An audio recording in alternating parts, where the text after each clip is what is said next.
Join us on the program right now, Mr. Todd Rathner, proprietor of the T. Jeffrey Safari Company, member of the NRA's Board of Directors, proud Arizonan. Todd, thanks for your time, sir.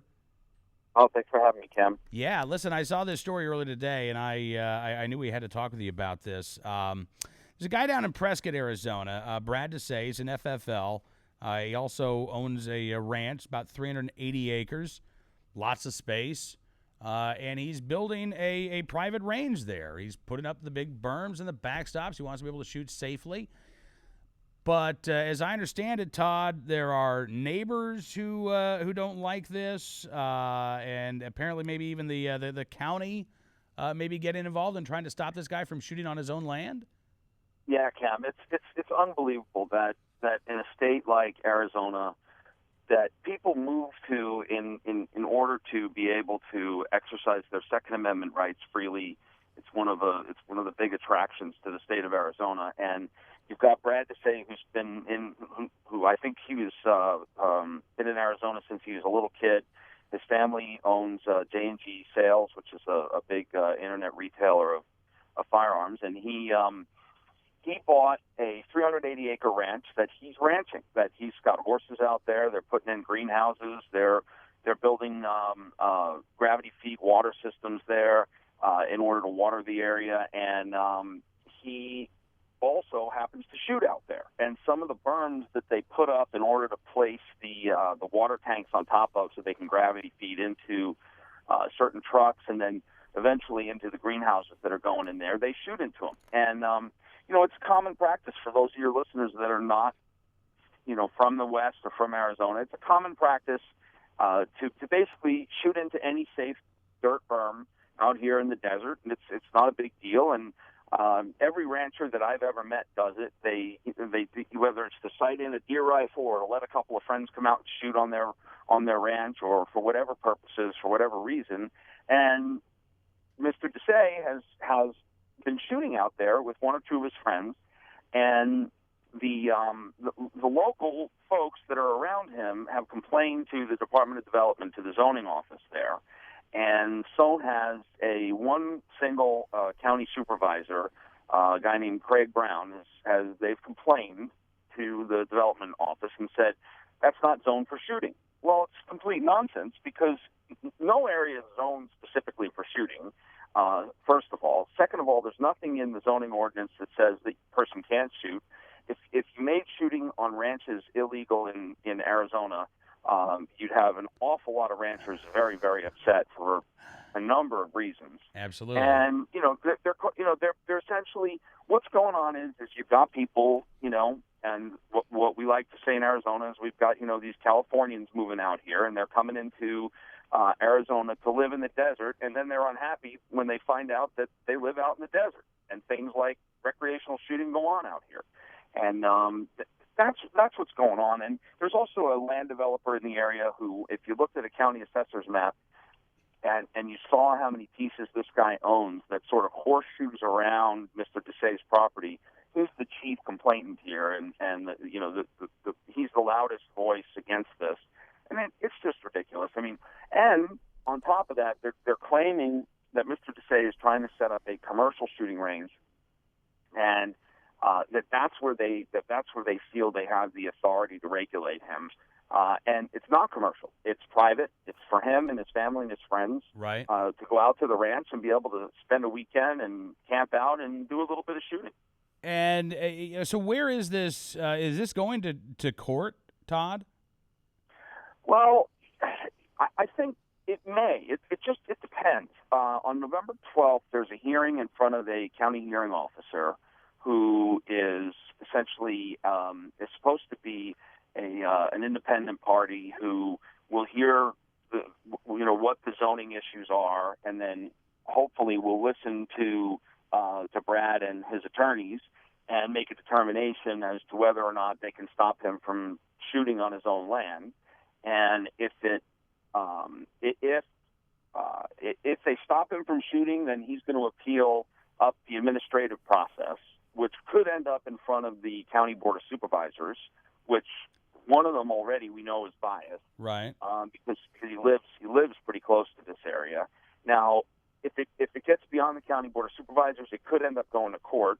And at the same time, as we often do in Arizona, we are looking at possibly pursuing a potential legislative fix. The legislature is not going to be happy about this. The few legislators that I've spoken to at the state level that have heard about this are very unhappy about it, and they can't imagine that a person could have a piece of private ground in Arizona and not be able to safely shoot their firearms out there. Absolutely. I mean, that it really is mind-blowing. When I left the suburbs and moved to the country, I remember talking to my county sheriff when I first moved there, and I asked him very specifically. I wanted to make sure I was legal, and I said, "What are the ordinances about shooting?" And he said, "Well, the noise ordinance kicks in at 11 p.m." And that was it. And I knew that I had found the right place. The idea that you have 380 acres of your own land. The law in Arizona, in this county, says that if you've got more than 5 acres for agricultural purposes, you're exempt from the zoning code. But now, as I understand it, the county wants to put this reading in that, well, if you're not using it for an agricultural purpose, if you're doing something else with it, then all of a sudden the code doesn't come into play. Which, look, I mean, Todd, if folks can get away with this legal argument, this will have an impact not just in this county in Arizona, not just in the state of Arizona, but other anti-gun advocates will try to use that to go after people who have their own private ranges, their own places to shoot safely on their own land all across the country. Well, yeah, of course, and that's why this is such a big issue. Is that the county is trying to say this is a land use issue, and we say no, this is a shooting issue, this is a gun issue. Yeah, it's a Second Amendment issue because if you can't exercise your right, then what right is it at all? Yes, the county is trying to say that the primary use of the land is for shooting purposes, that the primary use of the land is non-agricultural, which is complete nonsense. I mean, he's spent tens of thousands of dollars on planting winter wheat, putting in water tanks, and prepping the land for more stock because he's already got horses out there. He's been running horses out there since the day he bought the place. And so the county is trying to say essentially that the primary use is not agricultural, it's shooting, and therefore it violates zoning. Because if the primary use out there is agricultural, then he is exempt from many of the zoning laws, and therefore it's an agricultural piece of property, and he's exempt. Well, so the county is trying to say, well, the primary purpose of this land is for shooting. He's been out there roughly twice a month to shoot since buying the property. It's himself and a shooting buddy of his. It's not a public open to the public area. It's not an area where they invite a bunch of people in to shoot. And all of what is going on right now is in all of the complaints that we've been hearing, there's just all this speculation about what Brad intends to do with the land. And Brad has told me and told his attorneys what he intends to do with the land, and that is he's going to run it agriculturally, and he wants it to be sustainable, and he wants to be able to shoot out there when he wants to shoot. But all the speculation has been, he owns a gun store in the city of Prescott, and so he's going to start bringing clients out there, and we've heard all kinds of nonsense that he's been shooting, quote, big caliber weapons out there. Well, what's a big caliber, and what are you talking about? Right. He's been shooting military weapons out there. Well, what's a military weapon? I mean, it's just all nonsense. And essentially, they've been sighting and hunting rifles and doing nothing more. And it boggles the mind that in the state of Arizona you have this. And you talked about the precedent, and I think people need to understand that the precedent, it's not only a violation of your Second Amendment rights, but it's a violation of your private property rights, yep. How you're able to use your land. And if it can happen in Arizona, it can happen anywhere.